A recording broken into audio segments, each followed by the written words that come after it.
नमस्कार दोस्तों, स्वागत है आपका आज के मुख्य समाचारों की वीडियो में। जी हां दोस्तों, यहां पर आपको देखने को मिलेगी सुबह से लेकर शाम तक की सारी के सारी बड़ी खबरें मुख्य समाचार ब्रेकिंग न्यूज़ अपडेट के रूप में।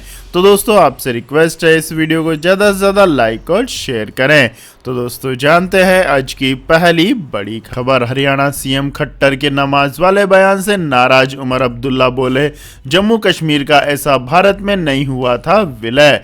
जी हां दोस्तों, नेशनल कॉन्फ्रेंस के नेता उमर अब्दुल्ला ने हरियाणा सीएम खट्टर के नमाज वाले बयान को लेकर निशाना साधा है और कहा है कि जम्मू कश्मीर का ऐसे भारत में विलय नहीं हुआ था जहां किसी धर्म विशेष पर निशाना साध कर बयानबाजी की जाए। आपको बता दें दोस्तों, हरियाणा के सीएम मनोहर लाल खट्टर ने नमाज के संबंध में बड़ा बयान दिया था। उन्होंने कहा कि नमाज लोग खुले की जगह घर में पढ़ें। सीएम मनोहर लाल खट्टर के इस बयान पर कम्युनिस्ट पार्टी ऑफ इंडिया मार्क्सवादी ने भी आपत्ति जताई थी।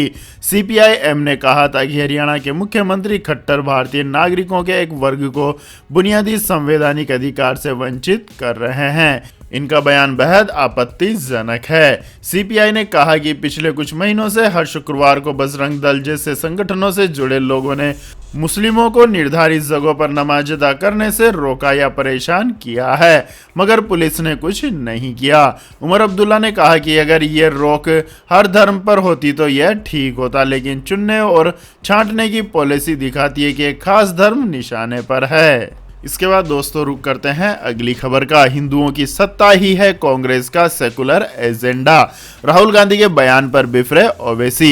जी हां दोस्तों, जयपुर में महंगाई हटाओ रैली के दौरान हिंदुत्व और हिंदुओं पर दिए गए कांग्रेस नेता राहुल गांधी के बयान पर सियासी पलटवार का दौर शुरू हो गया है। असदुद्दीन ओवैसी ने राहुल गांधी पर निशाना साधा है। ओवैसी ने कहा कि क्या यही है कांग्रेस का सेकुलर एजेंडा। जयपुर में महंगाई हटाओ रैली को संबोधित करते हुए राहुल गांधी ने कहा कि यह देश हिंदुओं का देश है, हिंदुत्ववादियों का नहीं है। देश में महंगाई है, दर्द है, तो यह काम हिंदुत्ववादियों ने किया है। हिंदुत्ववादियों को किसी भी हालत में सत्ता चाहिए। हिंदू और हिंदुत्ववाद को दो अलग अलग शब्द बताते हुए राहुल गांधी ने कहा कि जिस तरह से दो जीवों की एक आत्मा नहीं होती है, वैसे ही दो शब्दों का एक मतलब नहीं हो सकता है, क्योंकि हर शब्द का अलग अलग मतलब होता है। राहुल गांधी ने आगे कहा कि हिंदू वह है जो किसी से नहीं डरता, जो सबको गले लगाता है। उन्होंने कहा कि देश में हिंदुत्ववादियों को वापस निकालना है, हिंदुओं का राज लाना है। इसके बाद दोस्तों जान लेते हैं अगली खबर। 8 राज्यों तक पहुंचा ओमिक्रॉन। केरल, आंध्र प्रदेश, महाराष्ट्र, चंडीगढ़ और कर्नाटक में मिले नए मामले। देश में कुल 38 केस। जी हां दोस्तों, देश में कोरोना के नए वेरिएंट ओमिक्रॉन को लेकर खास सतर्कता बरती जा रही है। बावजूद इसके ओमिक्रॉन के मामलों में बढ़ोतरी जारी है। ओमिक्रॉन केंद्र शासित प्रदेश चंडीगढ़, दिल्ली एवं हरियाणा राज्यों तक पहुंचा है। रविवार को आंध्र प्रदेश, केरल और चंडीगढ़ में इस नए वेरिएंट के पहले मामले सामने आए हैं, जबकि महाराष्ट्र और कर्नाटक में भी एक एक और केस पाए गए हैं। इनको मिलाकर देश में अब तक ओमिक्रॉन वेरिएंट के कुल 38 मामले सामने आ चुके हैं। इसके बाद दोस्तों जान लेते हैं अगली खबर। ओमिक्रॉन के खतरे के बीच बूस्टर डोज की बुकिंग शुरू। यूके में 30 पार के लोगों को मिलेगी खुराक।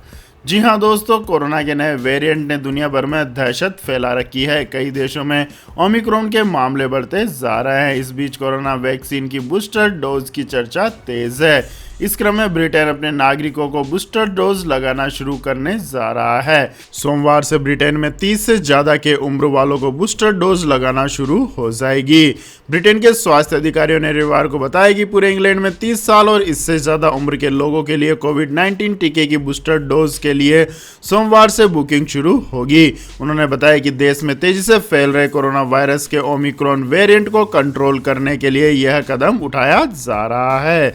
इंग्लैंड के राष्ट्रीय स्वास्थ्य सेवा ने कहा कि देश में 30 से 39 साल उम्र के 75 लाख लोग हैं, जिनमें से 35 लाख लोग सोमवार से बूस्टर डोज ले सकेंगे। यह फैसला बूस्टर डोज के ओमिक्रॉन वेरिएंट पर प्रभावी होने की शुरुआती जानकारी मिलने के बाद किया गया है। देश में ओमिक्रॉन संक्रमितों के अस्पतालों में भर्ती होने के मामले भी अब आने लगे हैं। इसके बाद दोस्तों जान लेते हैं आज के मौसम अपडेट्स। लेकिन दोस्तों मौसम अपडेट्स जानने से पहले आप लोगों से गुजारिश है कि इस वीडियो में दिखाई गई खबरें अगर आपको पसंद आई हो तो इस वीडियो को लाइक करें, शेयर करें और हमारे चैनल को सब्सक्राइब करें। तो दोस्तों जानते हैं अगली खबर। जहां एक तरफ लगातार ठंड बढ़ रही है, वहीं दूसरी तरफ बारिश का कहर भी कम होने का नाम नहीं ले रहा है। भारतीय मौसम विज्ञान विभाग ने चेतावनी दी है कि अगले 4 से 5 दिन बारिश होगी। इसके अलावा कुछ इलाकों में धुंध भी छाई रहेगी। पहाड़ी इलाकों में भी बर्फबारी की संभावना जताई गई है, जिससे लोगों की परेशानी बढ़ सकती है। मौसम विभाग के अनुसार वेस्टर्न डिस्टर्बेंस की वजह से बारिश होगी। वेस्टर्न डिस्टर्बेंस का असर 13 दिसंबर को पश्चिम हिमालय के क्षेत्र में दिखेगा। इसकी वजह से बारिश और बर्फबारी हो सकती है।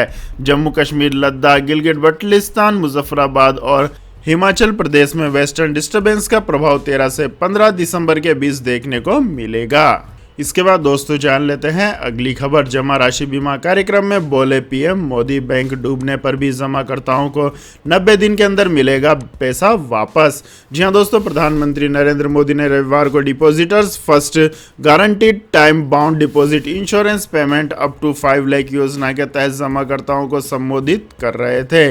उन्होंने कहा कि हमारी सरकार ने कानून में संशोधन करके एक और समस्या का समाधान करने की कोशिश की है।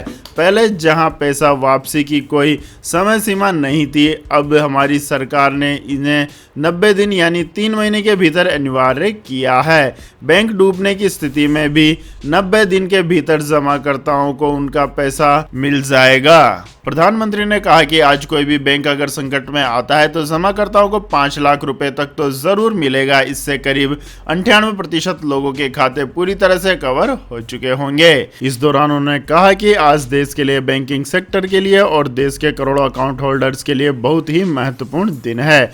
आज के आयोजन का जो नाम दिया गया है उसमें डिपॉजिटर्स फर्स्ट, जमाकर्ता सबसे पहले की भावनाओं को सबसे पहले रखना इससे सटीक माना जा रहा है। इसके बाद दोस्तों जान लेते हैं अगली खबर। सरकार का प्लान 2025 तक 25 हवाई अड्डों का होगा निजीकरण। जी हां दोस्तों, नेशनल मोनेटाइजेशन प्लान के अनुसार 25 एयरपोर्ट को 2022 से 2025 तक असेट मोनेटाइजेशन के लिए निर्धारित किया गया है। इन एयरपोर्ट्स में भुवनेश्वर, वाराणसी, अमृतसर, त्रिची, इंदौर, रायपुर, कालीकट, कोयम्बटूर, नागपुर, पटना, मदुरै, सूरत, रांची, जोधपुर, चेन्नई, विजयवाड़ा, वडोदरा, भोपाल, तिरुपति, हुबली, इम्फाल, अगरतला, उदयपुर, देहरादून और राजमुंदरी शामिल है। आपको बता दें दोस्तों, 25 एयरपोर्ट निजी हाथों में चले जाएंगे। इन एयरपोर्ट्स का चयन वार्षिक ट्रैफिक और प्रस्तावित पूंजी खर्च योजना के आधार पर किया गया है। एमओएस ने कहा कि हवाई अड्डे मुद्रीकरण के लिए शर्तों को पूरा करते हैं।